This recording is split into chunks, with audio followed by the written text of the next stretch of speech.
이 새벽 우리에게 주신 하나님 말씀은 호세아 7장 1절에서 16절까지의 말씀입니다.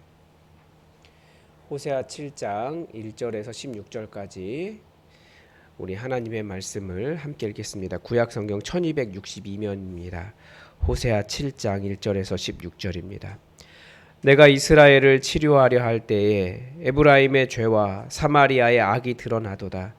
그들은 거짓을 행하며 안으로 들어가 도둑질하고 밖으로 떼지어 노략질하며 내가 모든 악을 기억하였음을 그들이 마음에 생각하지 아니하거니와 이제 그들의 행위가 그들을 애워싸고 내 얼굴 앞에 있도다. 그들이 그 악으로 왕을 그 거짓말로 지도자들을 기쁘게 하도다. 그들은 다 가늠하는 자라 과자 만드는 자에 의해 달궈진 화덕과 같도다. 그가 반죽을 뭉침으로 발효되기까지만 불 일으키기를 그칠 뿐이니라. 우리 왕의 날에 지도자들은 술의 뜨거움으로 병이 나며 왕은 오만한 자들과 더불어 악수하는도다. 그들이 가까이 올 때에 그들의 마음은 간교하여 화덕 같으니 그들의 분노는 밤새도록 자고 아침에 피우는 불꽃 같도다. 그들이 다 화덕같이 뜨거워져서 그 재판관들을 삼키며 그들의 왕들을 다 엎드러지게 하며 그들 중에는 내가 부르짖는 자가 하나도 없도다. 에브라임이 여러 민족 가운데 혼합되니 그는 곧 뒤집지 않은 전병이로다. 이방인들이 그의 힘을 삼켰으나 알지 못하고 백발이 무성할지라도 알지 못하는도다. 이스라엘의 교만은 그 얼굴에 드러났나니 그들이 이 모든 일을 당하여도 그들의 하나님 여호와께로 돌아오지 아니하며 구하지 아니하는도다. 에브라임은 어리석은 비둘기같이 지혜가 없어서 애굽을 향하여 부르짖으며 아수르로 가는도다. 그들이 갈 때에 내가 나의 그물을 그 위에 쳐서 공중의 새처럼 떨어뜨리고 전에 그 회중에 들려준 대로 그들을 징계하리라. 화 있을진저 그들이 나를 떠나 그릇 같음이니라. 패망할진저 그들이 내게 범죄하였음이니라. 내가 그들을 건져주려 하나 그들이 나를 거슬러 거짓을 말하고 성심으로 나를 부르지 아니하였으며 오직 침상에서 슬피 부르짖으며 곡식과 새 포도주로 말미암아 모이며 나를 거역하는도다. 내가 그들 팔을 연습시켜 힘 있게 하였으나 그들은 내게 대하여 악을 꾀하는도다. 그들은 돌아오나 높으신 자에게로 돌아오지 아니하니 속이는 활과 같으며 그들의 지도자들은 그 혀의 거친 말로 말미암아 칼에 엎드려지리니 이것이 애굽 땅에서 조롱거리가 되리라. 아멘. 이 세상에서 가장 만나기 어려운 사람이 있다고 하죠. 그런 사람이 어떤 사람들일까요? 아마 부자들이나 권력자들 이런 사람들도 만나기 어렵겠지만 그런데 가장 만나기 어려운 사람은 나 자신이다라고 이야기합니다. 많은 사람들이 실제 나의 모습과는 다른 나 자신을 그리면서 살아갑니다. 그래서 때로 내가 생각했던 내가 아니라는 것을 깨닫게 되면 그 사람은 때로는 삶이 무너지는 것처럼 어려움을 겪기도 하고 혹은 내가 생각했던 내가 아니라는 것을 깨달았을 때 오히려 그때 자기 자신을 발견하고 또 다른 삶의 또 다른 차원으로 나아가기도 합니다. 그래서 나 자신을 만난다라고 하는 것은 굉장히 독특한 경험입니다. 사람들이 솔직하지 못한 이유도 바로 자기 자신을 이렇게 마주 대하기가 어렵기 때문에 그렇습니다. 이런 일은 종교인일수록 사실은 자기 자신을 잘 마주 대하지 못합니다. 왜냐하면 좋은 이야기 많이 들었거든요. 그래 자기가 굉장히 괜찮은 사람인 줄 알아요. 그런데 알고 보면 굉장히 큰 죄인인 거죠.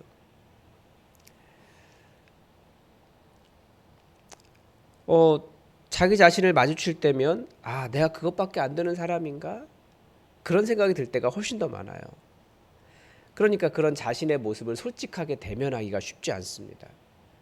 만약에 누군가가 사람들은 다 다르거든요. 다 독특하고 다른데 누군가가 당신에게는 그러한 흠이 있습니다라고 말할 때 그것이 나다라고 인정하기가 쉽지 않아요.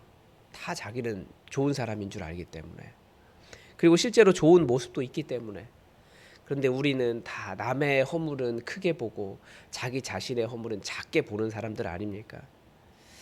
그래서 나 자신의 솔직한 모습을 대하지 못하는 사람을 우리는 가식적이다라고 이야기하기도 하고, 반대로 나 자신과 제대로 만난 사람을 솔직하다, 진실하다 인정하는 것입니다.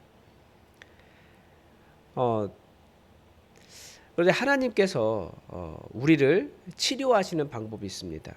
오늘 본문도 치료를 이야기해요. 내가 이스라엘을 치료하려 할 때에 하나님께서는 계속 우리를 치료하려고 하십니다. 우리가 잘 인정하지 않아서 그렇죠.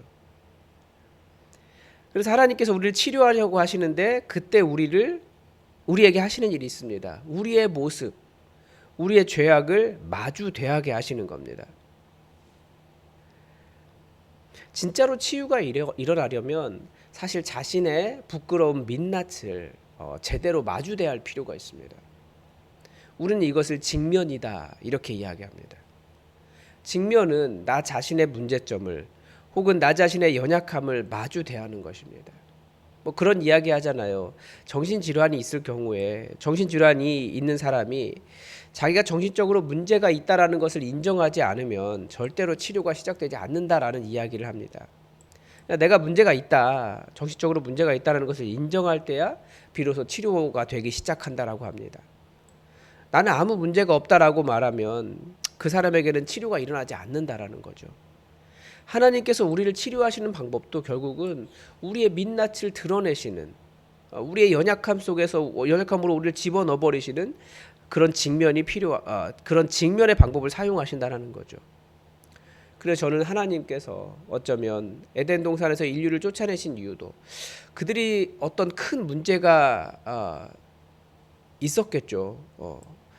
그들이 스스로 얼마나 하나님에 이르려고 하는 그런 자기 중심적으로 살아가는지를 직면하게 하신 과정이었다라는 생각이 들어요. 내가 하나님 없이 살아가면 어떤 일을 겪게 되는지를 직면하게 하시는 거죠.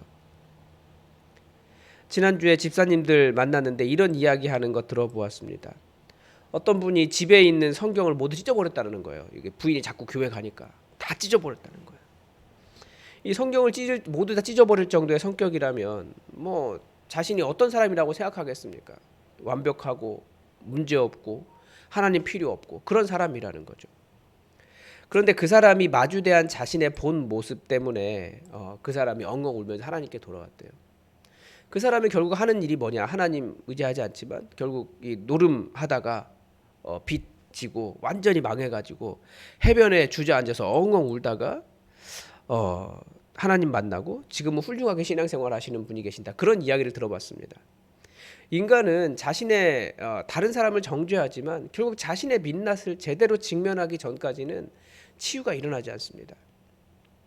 그래서 하나님께서 하시는 일은 우리의 문제를 직면하게 하시는 거죠. 아주 부끄러운 것이 드러나도록. 하나님께서 이스라엘을 치료하려 하신다라고 하시는데 에브라임의 그런 죄악과 사마리아의 악이 드러나게 하시는 것입니다. 그들은 거짓을 행하고 도둑질하고 노략질하고 사람 죽이고 이런 것들이 두려워하지 않아요. 그런데 그것이 하나님 앞에 다 드러나게 하십니다. 하나님께서. 그들의 또 다른 죄악도 나옵니다. 그들은 그들의 왕과 거짓말로 지도자들을 기쁘게 한다라는 거예요. 악으로 그들의 왕을 거짓말로 지도자들을 기쁘게 하더라는 거죠.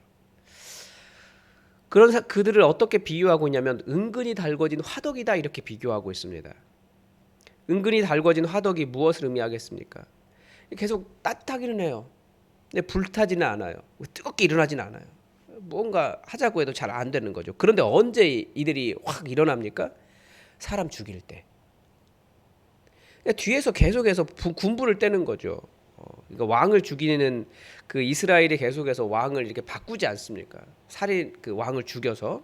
그래서 어떤 왕은 뭐 3개월 가기도 하고 열흘 가기도 하고 그렇게 되는데 다들 뒤에서 왕에게 마치 달궈진 화덕처럼 은근히 이렇게 왕 욕하고 뒤에서 왕 어떻게 죽일까 하다가 아침에 이렇게 갑자기 아침에 화를 타올려 가지고 왕을 죽여버리는 거예요. 재판장도 삼키고 그들의 왕도 다 엎드러지게 하는도다. 뭐 그 왕이 악하고 선한 왕이냐 뭐 이런 부분 문제보다도 사람 죽이려고 하는 음모를 계속해서 하는 그런 일들을 비판하고 있는 것입니다. 다 자기가 심판자들이에요. 하나님을 찾지 않아요. 자기만 정의롭고, 그러니까 하나님의 도우심이나 하나님의 정의가 실현되기보다는 내가 정의를 실현하겠다라고 하면서 또 다른 악을 만들어내고 있는 거죠. 그게 다 하나님 앞에서 심판이 드러나고 있는 과정이라는 거예요. 결국 하나님을 찾지 않는 백성들은 어떻게 되겠습니까? 그러니까 북이스라엘의 문제가 뭐냐? 이들은 여러 민족 가운데 혼합되어 버렸다는 거죠. 그 혼합이 무엇이냐면 혼합 종교를 이야기하는 거예요. 이스라엘의 진짜 힘은 무엇입니까? 혼합되어서 자기들의 힘이 이방에게 삼켰는데 정말 자기들의 힘이 무엇인지 모른다라는 거죠. 진짜 순수한 그들의 힘은 무엇이냐? 바로 여호와 하나님께 있는데 여호와 하나님이 아니라 여기 필요하면 바알 따라가고 저거 필요하면 아세라 따라가고 저거 필요하면 다른 이방인 종교 따라가고 다 섞여버린 거예요. 그러니까 이방인들이 그들의 힘을 다 삼켰으나 그들이 알지 못해요. 그러면서 얼굴엔 교만이 가득합니다. 그럴 만해요. 왜냐하면 이스라엘이 굉장히 강력한 나라였거든요. 그러니까 얼마나 강력했으면 아시리아나 뭐 그 주변 민족들이 그 위쪽 민족들이 이스라엘을 이렇게 공격해 올 때 북이스라엘에 막혀서 남유다는 이들 역사에 등장하지도 않아요. 그만큼 강력한 나라였어요. 아합도 엄청난 나라였고요. 그러니까 교만할 만하죠. 하나님 찾지 않아도 우상 찾아도 다른 것 의지해도 잘 살 수 있구나. 그런데 그게 결국은 하나님의 심판을 자초하고 있는 일이라는 거예요. 그래서 하나님께서 그래 너희들 마음대로 해봐라. 하나님은 그래서 그들이 마음대로 하나님의 그 심판의 방법은 그들 마음대로 살다가 결국은 그들의 민낯이 드러나고 패망하고 그러다가 하나님의 심판을 받게 되는 그런 과정이 있다라는 거죠. 그래서 그들은 곧 뒤집지 않은 전병이다라고도 표현합니다. 뒤집지 않은 전병 어떻게 되겠습니까? 한쪽만 익은 거예요. 이거 익은 거라고 말할 수 있나요? 한쪽이 완전히 타가지고 타버린 거죠. 이게 먹을 수 있는 것이 아니라 이건 버려야 됩니다. 이방인들에게 삼켜졌는데도 우상 섬기면서도 여호와 하나님을 찾는 자기의 하나님 여호와 하나님을 찾는 사람들이 없다라는 것입니다. 그러니까 사람들이 하는 일은 뭐냐면 내가 강력해져서 하나님 없어도 살 수 있는 나라를 꿈꾸며 살아갑니다. 자기들 눈에 부족한 것은 용납할 줄 모르고 완벽해져서 하나님 없이도 살고 싶다. 그렇게 말한다라는 거죠. 그래서 하나님께서 결국 그들을 치유하신 방법은 그들을 완전히 이방에 넘겨버리신 거예요. 그렇게 신뢰하던 이방이 과연 너희를 살게 하겠느냐. 아무런 능력이 되지 못한다는 것을 깨닫게 하시는 것입니다. 죄를 짓는데 승승장구한다고 하나님께서 나를 인정하셨다 착각하면 안 됩니다. 그거 절대 승리가 아닙니다. 아무리 승승장구한다 할지라도 하나님 없으면 그것은 땅으로 처박히는 것입니다. 거짓말을 했는데 안 들켰다라고 해서 하나님께서도 모르실 것이다 착각하면 안 됩니다.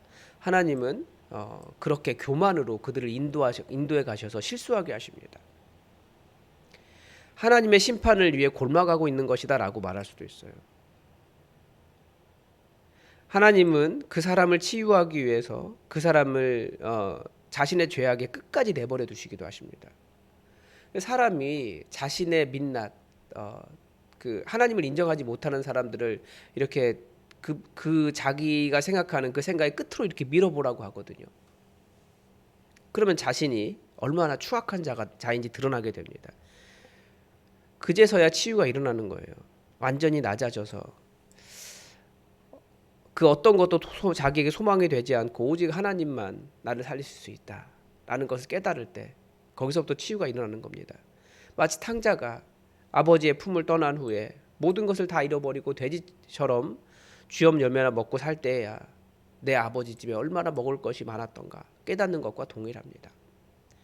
이스라엘로 나라를 빼앗기고 난 이후에야 하나님이 얼마나 소중한지 깨달았습니다.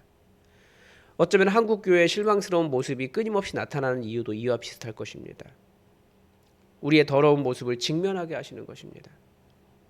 그러나 이 모든 것이 하나님께서 우리를 치유하시려고 하시기 때문에 결국은 우리의 큰 어려움에서도 우리를 치유하실 것입니다. 그래서 우리는 사실 우리가 얼마나 추악한지 알 필요가 있어요. 그건 누구도 말 못 해주거든요. 그거 말하면 싸움 나고 관계가 틀어지니까. 그런데 하나님께서는 드러내십니다. 왜냐하면 치유되어야 하기 때문에. 우리는 다 우리의 거대함이나 어떤 규모나 숫자, 부유함 이런 것들을 성공이라고 생각해요. 근데 하나님은 그 생각을 바꾸기를 원하십니다. 하나님 신실하게 의지하고 하나님의 도우심을 바라보며 하나님 의지하는 삶, 그것이 행복한 삶의 기준이라는 것을 우리가 온전히 깨닫고 정말 하나님께서 원하신 것, 나를 찾는 자 아무도 없더라 라고 말씀하신 그 하나님의 뜻을 기억했으면 좋겠습니다. 세상이 원하는 모든 기준 다 충족하지 못했다고 실망하지 마십시오. 괜찮습니다. 우리는 하나님과 함께 살아가는 것이 가장 큰 행복입니다. 정말 행복의 기준을 바꾸시기 바랍니다. 오늘도 하나님의 뜻이 우리에게 이루어지기를 주기도문으로 기도하겠습니다. 하늘에 계신 우리 아버지, 아버지의 이름을 거룩하게 하시며 아버지의 나라가 오게 하시며 아버지의 뜻이 하늘에서와 같이 땅에서도 이루어지게 하소서. 오늘 우리에게 일용할 양식을 주시고 우리가 우리에게 잘못한 사람을 용서하여 준 것 같이 우리 죄를 용서하여 주시고 우리를 시험에 빠지지 않게 하시고 악에서 구하소서. 나라와 권능과 영광이 영원히 아버지의 것입니다. 아멘. 여러분 오늘은 기도할 때 우리 자신을 위해서 기도했으면 좋겠습니다. 정말 하나님의 도우심이 너무나 필요한 나 자신의 모습을 발견하고 하나님을 깊이 깨닫고 하나님의 사랑을 깨닫고 하나님을 의지하는 하루 되게 해달라고 우리 기도합시다. 그리고 이 나라를 위해서도 기도해 주십시오. 많은 혼란이 있습니다. 이 나라가 정말 안정되고 평안할 수 있도록, 그래서 우리가 살아가는 삶이 하나님께서 주시는 평강이 있을 수 있도록 여러분 이 땅을 위해서, 이 나라의 지도자들을 위해서 우리가 함께 기도했으면 좋겠습니다. 우리 다 함께 기도하겠습니다.